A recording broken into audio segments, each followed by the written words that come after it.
오늘 본문의 말씀을 통해서 부르시고 보내시는 예수님이라는 제목으로 함께 하나님의 말씀을 나누도록 하겠습니다. 부르시고 보내시는 예수님입니다. 하나의 시가 있습니다. 제가 한번 읽어드리도록 할게요. 내가 그의 이름을 불러주기 전에는 그는 다만 하나의 몸짓에 지나지 않았다. 내가 그의 이름을 불러주었을 때 그는 나에게로 와서 꽃이 되었다. 너무 아름다운 시이죠. 아시는 대로 방금 읽은 시는 김춘수 시인의 너무나 유명한 작품 꽃이라는 시입니다.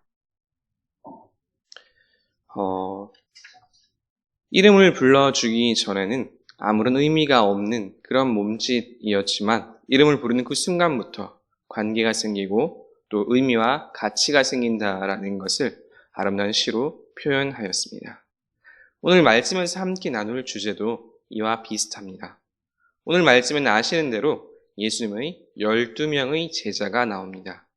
그들은 예수님께서 불러주시기 전에는 아무런 의미나 가치를 가지지 못한 채 살아왔지만 주님께서 불러주신 이후로는 세계 역사에 더없이 위대한 족적을 남긴 사도들이 되었습니다. 오늘은 본문의 말씀을 통해서 예수님께서 제자들을 이처럼 부르신 것과 또 그들을 보내심에 대한 의미를 함께 나누어 보고자 합니다. 가장 먼저 나눌 첫 번째 주제는 제자들을 부르시는 예수님입니다. 1절 말씀을 보면 이렇게 시작합니다. 예수께서 그의 12제자를 부르사. 예수님께서 12명의 제자들을 부르셨습니다. 무심코 지나칠 수 있을 것 같은 이 짧은 문장에 아주 중요한 영적인 진리가 담겨져 있습니다. 그것은 예수님께서 먼저 제자들을 부르셨다라는 점입니다. 제자들이 예수님을 찾아간 것이 아니지요. 예수님께서 한 사람 한 사람을 먼저 불러주셨습니다. 갈릴리 호숫가에서 부르셨고 길에서도 부르셨고 무화과 나무 아래에서도 부르셨습니다. 오늘날 많은 사람들이 잘못 생각하는 것, 착각하는 것이 하나 있습니다. 내가 예수님을 믿었다. 내가 예수님을 찾고 구하였다. 라고 생각하는 것입니다. 하지만 영적인 실상은 그렇지 않지요. 내가 찾은 것이 아닙니다. 예수님께서 우리를 먼저 불러주신 것인 줄로 믿으시길 바랍니다. 아멘. 참으로 그렇습니다. 예수님께서 우리를 먼저 불러주셨습니다. 죄 가운데 살아가며 고통 가운데 살아가는 우리를 부르셔서 주님의 제자로 살아갈 수 있는 은혜를 우리들에게 허락하여 주셨습니다. 주님께서는 제자들 한 사람 한 사람에게 친히 찾아가셨고 그들의 삶에 새로운 의미를 더해 주셨습니다. 베드로를 부르실 때 하셨던 말씀을 혹 기억하십니까? 나를 따라오라. 내가 너희를 사람을 낚는 어부가 되게 하리라.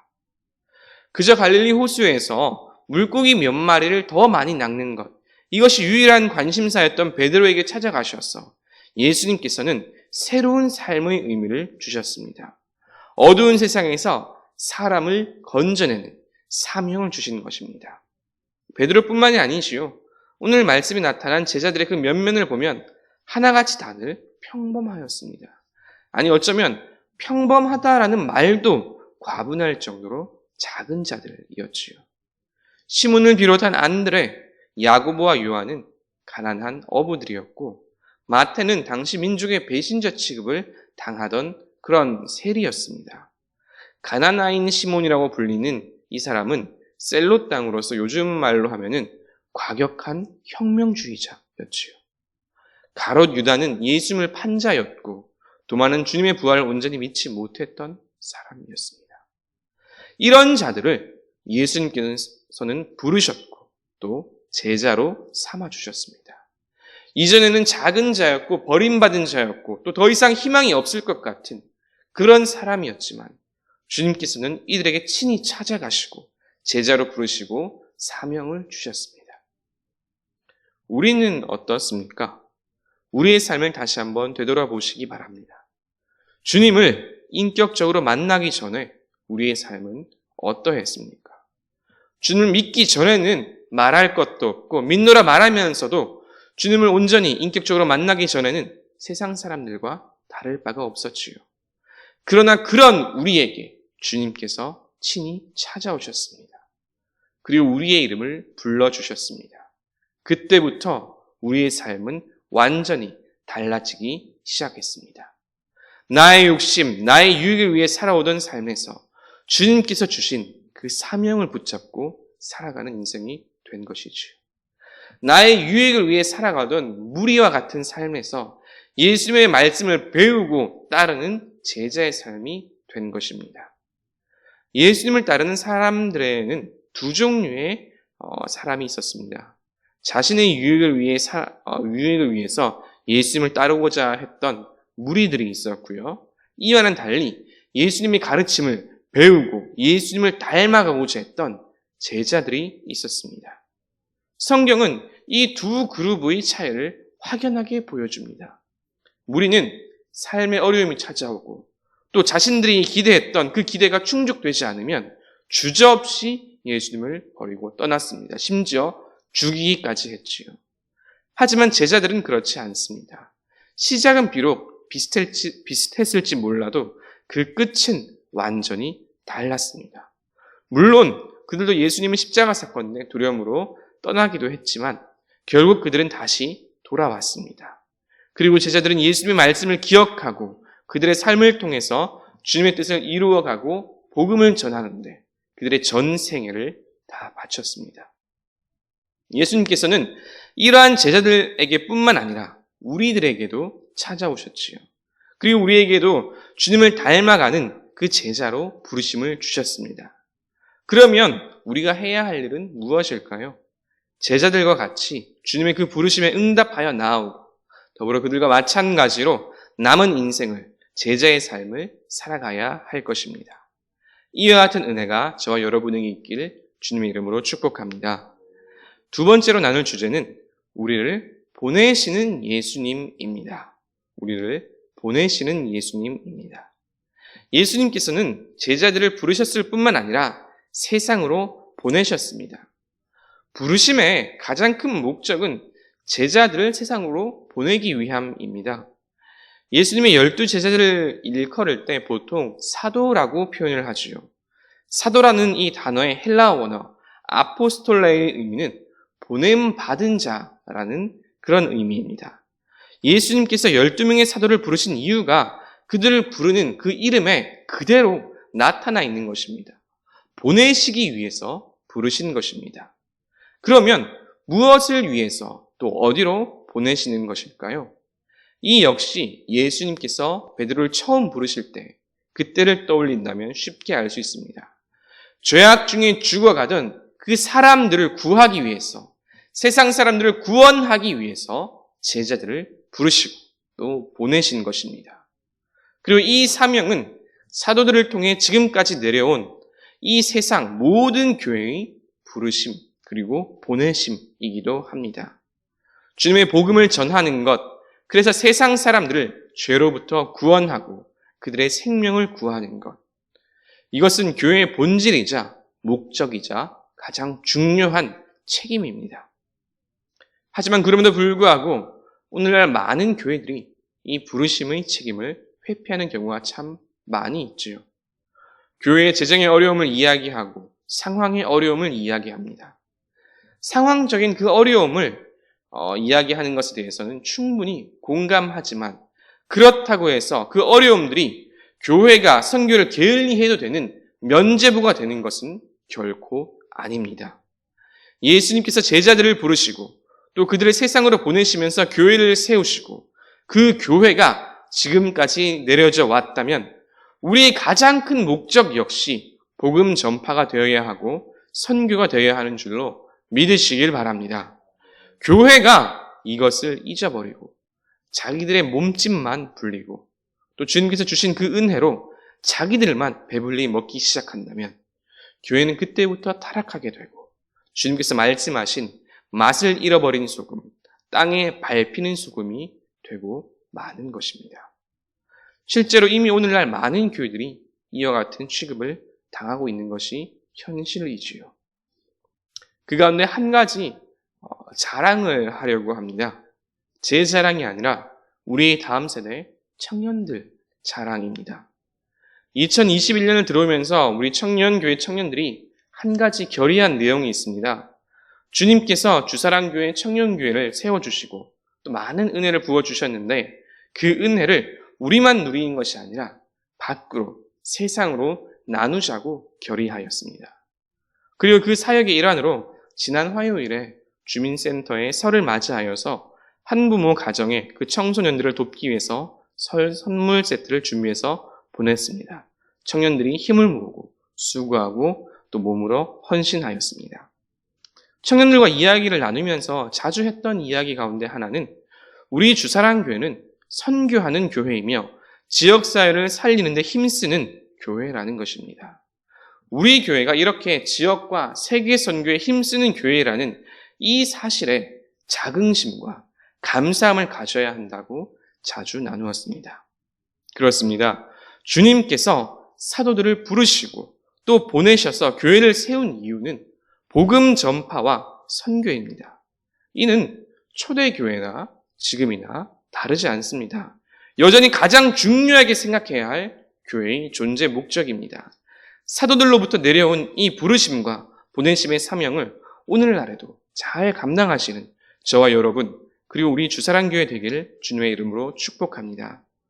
세 번째로 함께 나눌 주제는 제자들에게 주신 능력과 은혜입니다. 제자들에게 주신 능력과 은혜입니다. 예수님께서는 제자들을 세상으로 보내실 때 절대로 그냥 보내지 않으셨습니다. 예수 그리스도의 제자로서 누리고 행사할 수 있는 능력과 권세를 함께 주셨습니다. 어떤 능력입니까?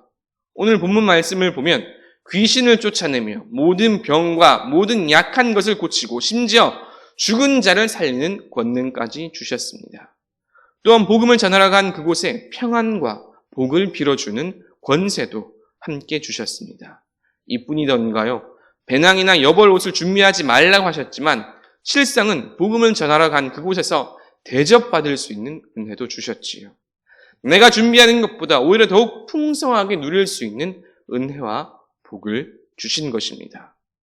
복음을 전하는데 필요한 능력과 은사도 주시고 삶의 필요도 채울 수 있는 은혜를 주셨으며 평안과 복을 빌어주는 권세까지 주신 것입니다. 이것이 주님께서 제자들에게 주신 은혜입니다. 다르게 말하면 주님의 제자들이 누리는 은혜이지요. 그러면 이와 같은 능력과 은혜를 저 12명의 제자들만 누리는 것일까요? 아니요. 그렇지 않습니다. 주님께서는 주님의 부르심을 받고 주님의 이름으로 복음을 전하는 모든 제자들에게 이 같은 능력을 또 이 같은 은혜를 함께 다 주셨습니다. 그리고 이것은 오늘날 우리에게도 마찬가지입니다. 다만 주님께서 주신 그 은혜와 능력의 모습이 다를 뿐이지요. 어떤 분들은 이런 이야기를 합니다. 나는 아무런 은혜를 받지 못한 것 같고 아무런 능력도 없는 것 같습니다. 아니요, 그렇지 않습니다. 주님께서 부르셨다면 그리고 세상으로 보내셨다면 반드시 그에 합당한 필요한 은혜와 능력을 주신 줄로 믿으시길 바랍니다. 아멘. 정말로 그렇습니다. 주님께서 보내셨다면 주님은 이미 우리에게 은혜와 능력, 권세와 복을 다 주셨습니다. 다만 우리가 그것을 잘 깨닫지 못하고 또 잘 알지 못할 뿐입니다. 사실 이 이야기는 저의 이야기이기도 합니다. 지금은 제가 조금 사람처럼 보이고 또 사람 구실을 하는 것처럼 그렇게 보이는 것 같지만 아닌가요? 네, 학창 시절에는 사실 저는 좀 약간의 자기 혐오의 그 감정에 빠져 있었습니다. 저는 키도 작고 잘생기지도 않았죠. 그렇다고 집에 돈이 많은 것도 아니었습니다. 힘도 약했고 운동도 영 별로였습니다. 노래를 잘하는 것도 아니었고 특출난 재능이 있는 것도 아니었지요. 도무지 내세울 수 있는 장점이라는 게 없어 보였습니다. 그러니 어디를 가나 뭘 하나 늘 주눅이 들 수밖에 없었습니다. 10대 남학생들의 세계에서 운동도 못하고 힘도 약하고 그렇다고 잘생기거나 돈이 많은 것도 아니라면 쪼들릴 수밖에 없는 것이 현실이죠. 아니, 하나님, 나를 이 세상으로 보내셨으면, 그렇게 보내셨으면서 왜 아무것도 주시지 않았습니까? 아무것도 안 주시고 이 세상을 살아가라고 하면 어떻게 살아가란 말입니까? 이게 저의 중고등학교 시절 기도 내용 중에 하나였습니다. 그런데 정말로 아무것도 주시지 않았을까요? 아니요, 그렇지 않습니다. 주셔도 너무 많이, 정말 많이 주셨지요. 다만 당시에 그것을 깨닫지 못했을 뿐입니다.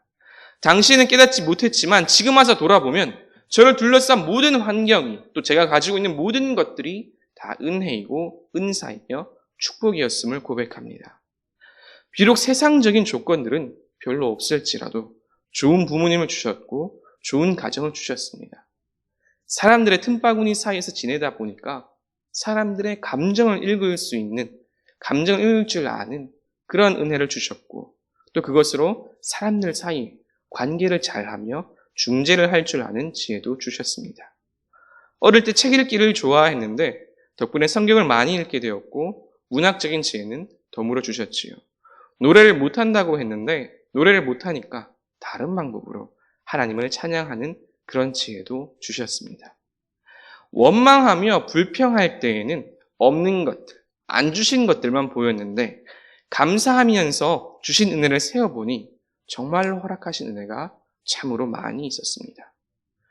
주님께서는 우리를 주님의 제자로 부르시고 세상으로 보내셨습니다.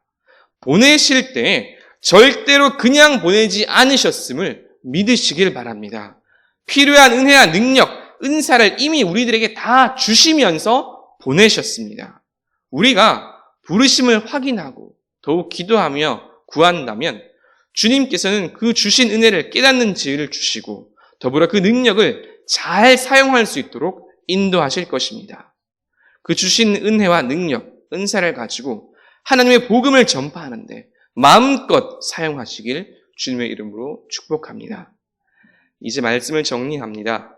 부르시고 보내시는 예수님이라는 주제로 함께 하나님의 말씀을 나누었습니다. 주님께서는 우리를 주님의 제자로 부르셨습니다. 내가 찾아가고 내가 믿은 것이 아니라 주님께서 친히 우리에게 찾아오셔서 우리를 부르셨습니다. 우리는 비록 작고 미약하고 부족했지만 주님께서는 이런 우리를 주님의 제자로 삼아주셨고 또 주님의 복음을 위해 살아가도록 인도하여 주셨습니다. 그리고 주님께서는 우리를 부르실 뿐만 아니라 보내셨습니다. 주님의 복음을 전하라고 죄악 가운데 죽어가는 영혼들을 구하고 살리라고 우리들을 세상으로 보내셨습니다. 교회의 가장 중요한 정체성은 바로 이 보냄받았다라는 의식입니다. 교회가 복음을 전하지 않고 선교하지 않고 자기만 배부른다면 그것은 더 이상 교회라 부를 수 없습니다.